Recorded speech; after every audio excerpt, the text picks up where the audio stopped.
Hot bitumen is a serious substance. What happens if it's not cooled is it continues to burn its way through the skin. This can involve the underlying muscles.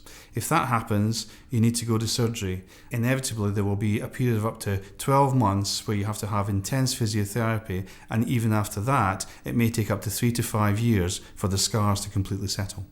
This can have a significant effect on both the patient and their family. This programme, as with our Safe Handling of Bitumen book, highlights European best practice, showing Nynas recommendations based on Eurobitume documentation on safe bitumen delivery. Bitumen isn't classed as a hazardous product. However, for ADR transportation, bitumen is classed as dangerous goods because of its elevated temperature. When it's heated to high temperatures for handling and transportation, bitumen can present a risk from serious burns. Unlike more hazardous products like acid or petrol, it's sometimes easy to forget how hazardous bitumen can become, which makes it easier to overlook the basic things we must do to deal with bitumen safely. That's what the contents of this DVD is about, to help everyone get home from work safe every day. The team at Nynas is committed to helping our customers and partners work safely with our products, because serious accidents can often be caused by nothing more than a series of minor oversights. Messages conveyed in this program are also found in the Nynas handbook. Bitumen safety awareness training is important for everyone involved in the safe delivery, handling and storage of bitumen products. So, in an emergency situation, you'll know what actions to take. That's why at Nynas, we believe and demonstrate our safety message: observe, think and act.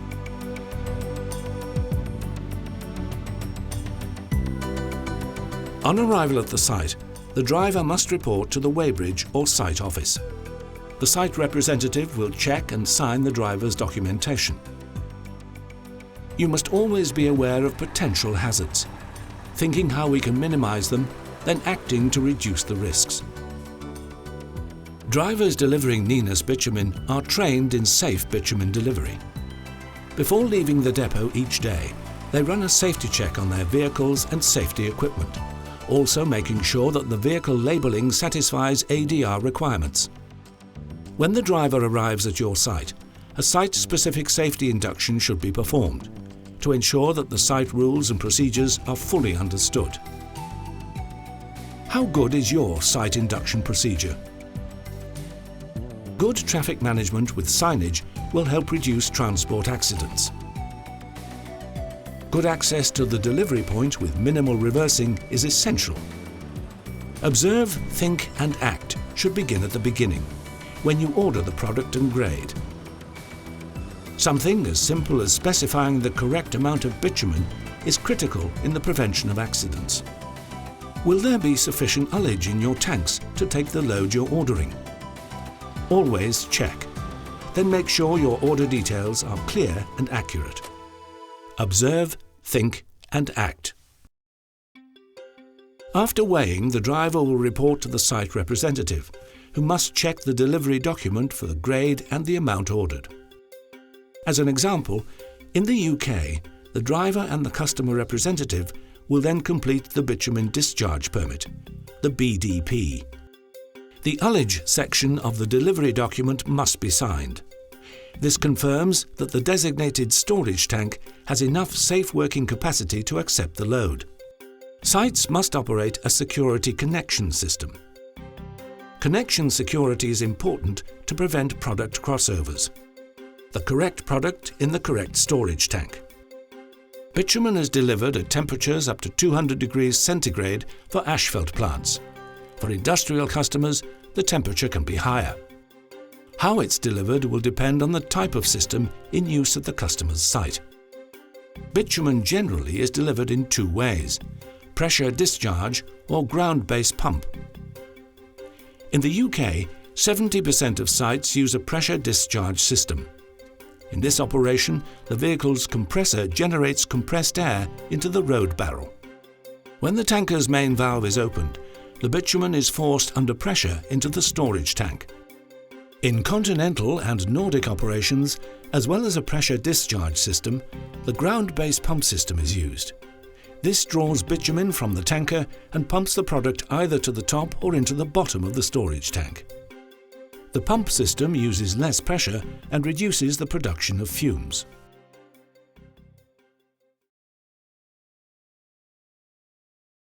Discharge is potentially the most dangerous stage, with incidents like overspill most likely to happen during delivery. If a discharge gasket fails or a hose ruptures under pressure, the bitumen spray can be so fine it's almost invisible, yet still very dangerous. So, before any discharge begins, anyone in the area must be properly protected. Is your personal protective equipment correct, and are you following the signage? Prevention is better than cure. It can only take a second or two for a bitumen burn to burn through the full thickness of the skin. This can lead to months, if not years of misery. The best way you can prevent this is by wearing your personal protection equipment for bitumen at all times. Nobody in the discharge area can afford to ignore any detail of their PPE. Heavy one-piece reflective overalls must be fastened to the neck, with the trousers on the outside of calf-length safety boots. An approved helmet must be worn, with a safety visor and neck apron. And finally, suitable gauntlet-style gloves. The driver then collects his tools for use in the discharge area.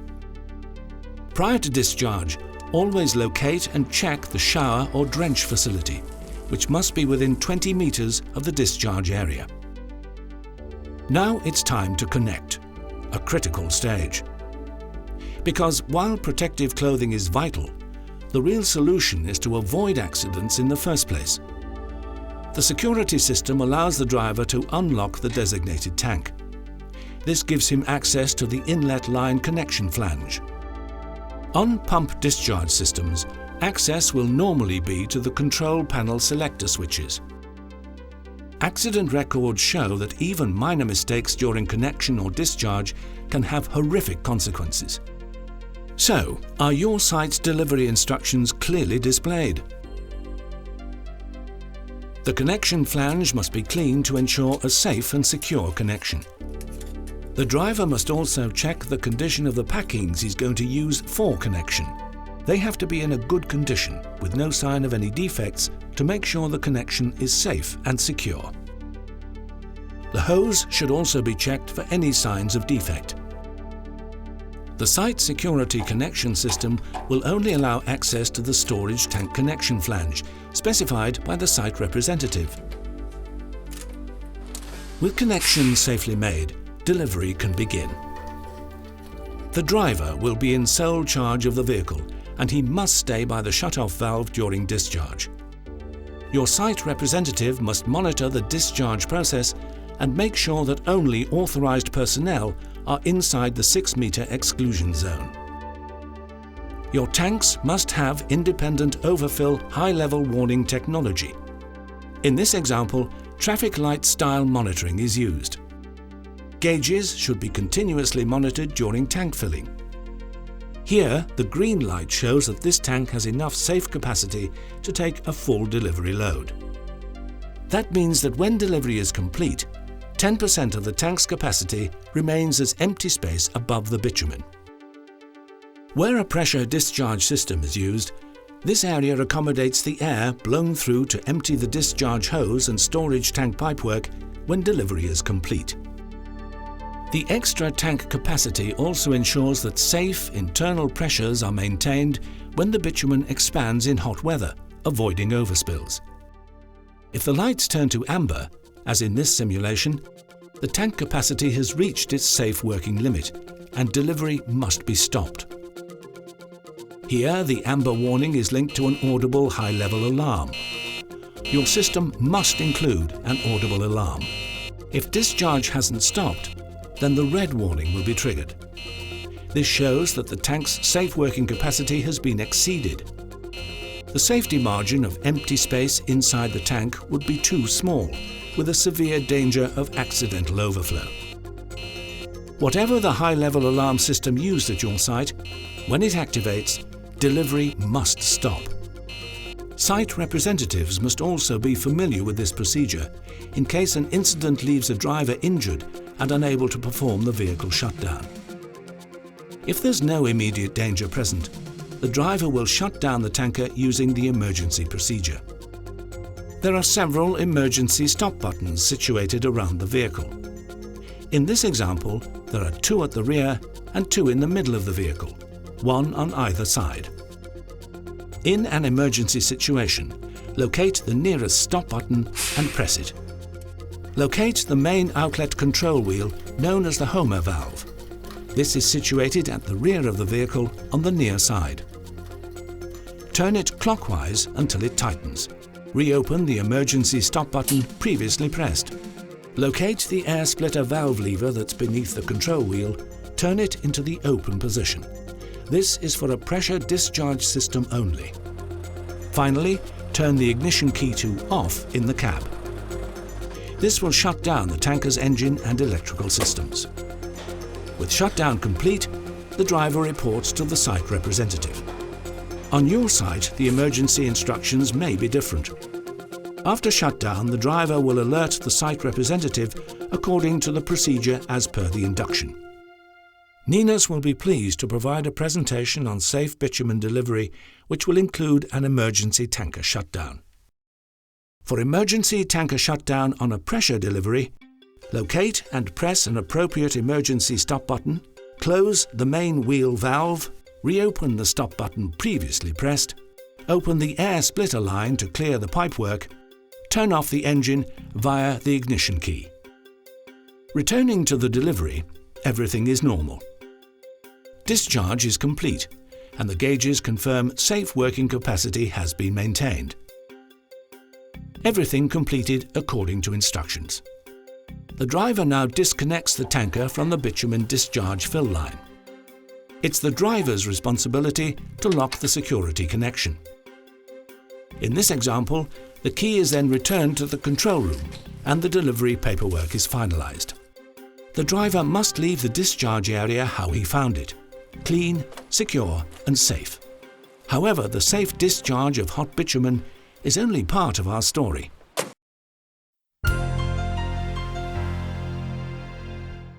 Observe, think and act should be considered in the way people access your site, how you store the bitumen and how the plant is maintained.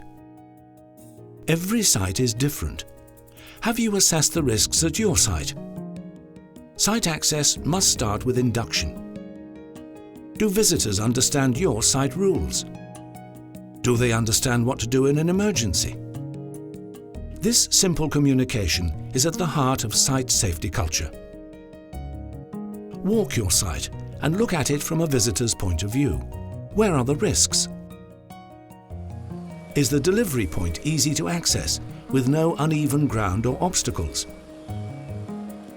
Is there segregation around the bitumen delivery point to protect both personnel and discharge from general site traffic?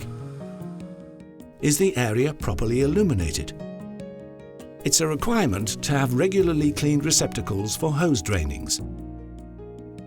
Is there a clear space for the driver to work when he couples the tanker to the delivery connection? To prevent errors, are each of your tanks and delivery pipes clearly marked with their tank numbers and grades? And finally, think about your emergency provision.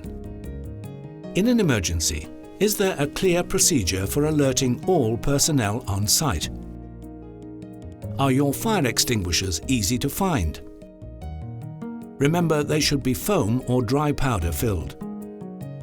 Never use water jet on burning bitumen. It will only spread the fire. Have you installed an emergency shower or drench facility within 20 meters of the discharge area? If it's used, does it have an audible alarm? In most cases, the severity of burns is dramatically reduced if the skin is rapidly drenched in cold water. Make sure you have a ready supply of the Eurobitume burns card. It gives vital information on the treatment of bitumen burns. And finally, if the worst happens, is there a clear, safe exit route from the delivery area? How good is your site access and emergency provision? Next, we come to the way you store bitumen on site. Where are the risks? Many incidents involving tank overfilling are caused by faulty tank gauges. Are your gauges installed, calibrated, checked, and regularly serviced in line with Eurobitume recommendations? It's also best practice to have an independent, visual and audible high-level alarm installed on the receiving storage tanks. Again, these should be maintained according to Eurobitume recommendations. Hydrogen sulfide, a toxic and flammable gas which is heavier than air, can accumulate in closed spaces and in the headspace of storage tanks containing bitumen, and can reach potentially hazardous and lethal concentrations. Areas around man lids and ventilation pipes are risk areas for exposure, especially during filling operations. There is also a risk of potential hazardous concentrations in the headspace of trucks. Another major risk factor is the location of the overflow and vent pipes. Are yours positioned where they don't pose a risk to the driver and personnel? If they do present a risk, they should be relocated as soon as possible. Always inspect your tanks to a planned maintenance schedule.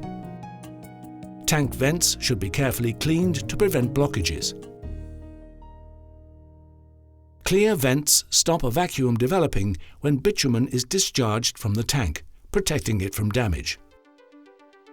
More critically, clear vents also prevent overpressurizing of the tank during filling, with a risk of a catastrophic rupture at its weakest point. Then there's the equally important risk factor of storage temperature.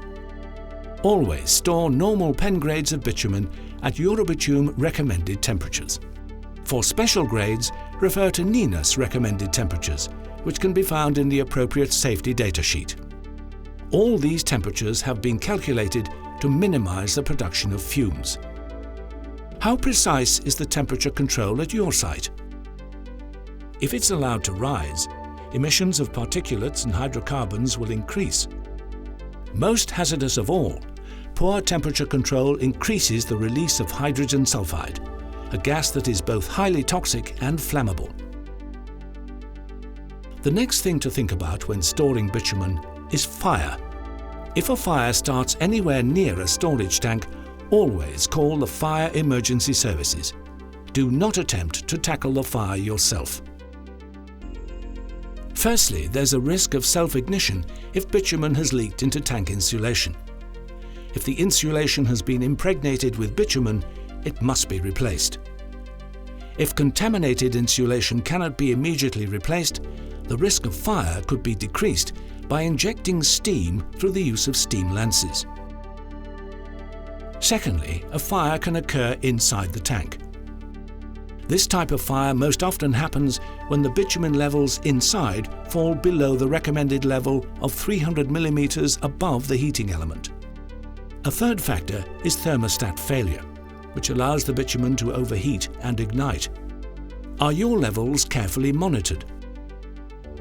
And finally, another possible cause of internal tank fire is incorrect venting, resulting in pyrophoric deposits in the tank igniting.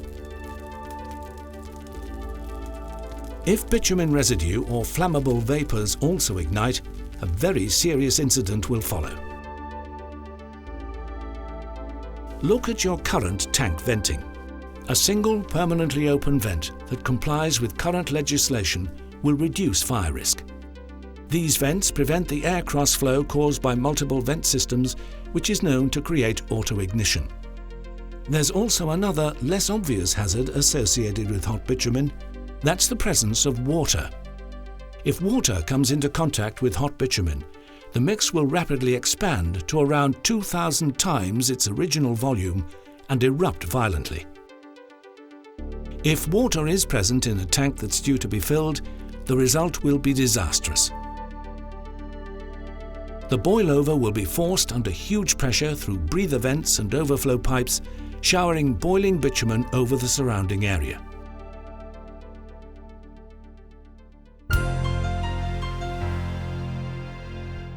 Observe, think, and act. Bitumen accidents don't always happen because of a single mistake. Often tragedy happens because of a series of small oversights. That's why attention to detail is critical at all times. For the haulier, the vehicle must be clean and dry before loading.